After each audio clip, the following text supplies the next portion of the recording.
Hi అండి, this is Raji. Welcome to Raji delights. రోటీతో కానీ పూరితో కానీ దోస్తనేనా లేదంటే రైస్ కానీ బగారా రైస్తో కూడా అదిరిపోయే కాంబినేషన్ మటన్ కీమా మసాలా. మంచి అరోమాతో చాలా టేస్టీగా ఉంటుందండి. స్పైసీగా కమ్మగా తినే కొద్దీ తినాలనిపించేలాగా ఈ కైమా కర్రీ చేసేద్దామా. దీనికి స్టెప్ 1 వచ్చేసి మసాలా ప్రిపరేషన్ అండి. దానికోసం ప్యాన్ పెట్టుకుని ఒక 4 టేబుల్ స్పూన్స్ ధనియాలు, 1 టేబుల్ స్పూన్ జీలకర్ర, ఒక పావు టీ స్పూన్ చాలా తక్కువ పరిమాణంలో సోంపు, అలాగే ఒక 15 లవంగాలు, ఒక 15 యాలకులు, అర స్పూన్ మిరియాలు, చిన్న జాపత్రి, చిన్న అనాస పువ్వు, అలాగే 4 ఇంచులు దాల్చిన చెక్క, 1 బ్లాక్ ఇలాచి, చిన్నది జాజికాయ. ఈ జాజికాయని చాలా చిన్న పరిమాణంలో వేసుకోండి, కానీ దీని టేస్ట్ మాత్రం అమేజింగ్గా ఉంటుంది. ఇది వేయడం వల్ల మటన్లో కంపల్సరీ వేసుకోవాలి. 7-8 పలుకుల జీడిపప్పు, 2 టేబుల్ స్పూన్ల ఎండు కొబ్బరి తురుము. వీటన్నిటిని కొంచెం లైట్ కలర్ మారేంత వరకు చక్కగా వేయించుకున్న తర్వాత ఇప్పుడు స్టవ్ ఆపేసిన తర్వాత మాత్రమే 1 స్పూన్ గసగసాలు వేసుకొని వేయించుకోవాలి. ఆ వేడికి గసగసాలు వేగిపోతాయండి, ముందే వేస్తే కనుక మాడిపోతాయి. వీటిని పూర్తిగా చల్లార్చుకుని పౌడర్ చేసుకుని పక్కన ఉంచుకోవాలి.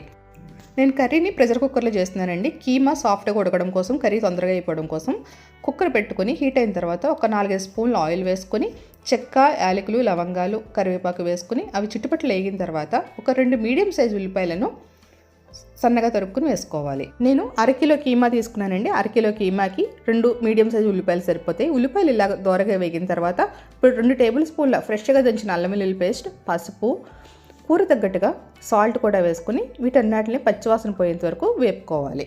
ఈ స్టేజ్లో మీకు నచ్చితే కనుక దీంట్లో జీడిపప్పు కూడా యాడ్ చేసుకోవచ్చండి. నేనైతే వేయట్లేదు.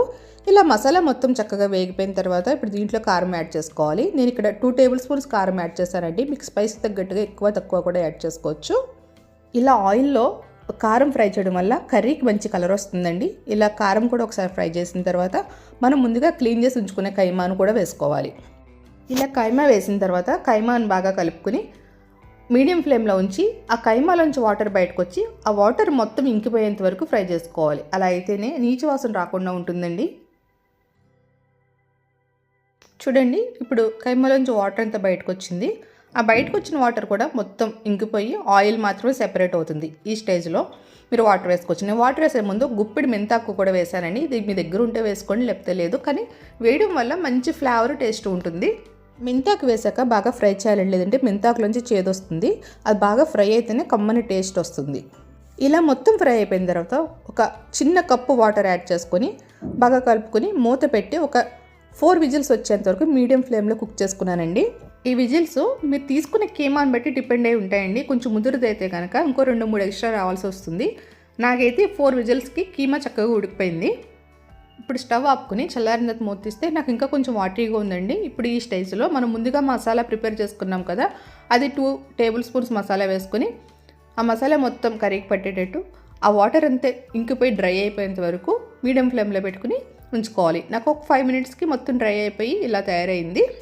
మీకు గ్రేవీగా కావాలనుకుంటే కనుక ఈ స్టేజ్లో స్టవ్ ఆపేసుకొచ్చండి. నాకు కొంచెం ఫ్రైగా కావాలి, దానికోసం చెప్పి నేను ఇంకో 5 మినిట్స్ ఎక్స్ట్రా ఉంచి ఫ్రై చేశాను. చూడండి, చక్కటి కీమా కర్రీ రెడీ అయిపోయింది. ఇప్పుడు సర్వ్ చేసుకోవడమే. ఈసారి మీరు మసాలాని ఇలా ప్రిపేర్ చేసి కర్రీ ఇలా చేయండి. దీని టేస్ట్, స్మెల్ సూపర్ ఉంటాయి. ఈ కర్రీ ప్రాసెస్ మీకు నచ్చినట్టయితే కనుక మీరు ట్రై చేసి మీకు ఎలా కుదిరిందో నాకు కామెంట్ చేయండి. అలాగే మీ ఫ్రెండ్స్కి, రిలేటివ్స్కి షేర్ చేయండి, లైక్ చేయండి. మన ఛానల్ ఫస్ట్ టైం చూస్తున్నట్టయితే సబ్స్క్రైబ్ చేయండి. Thanks for watching. మరో మంచి వీడియోతో మళ్ళీ కలుద్దాం.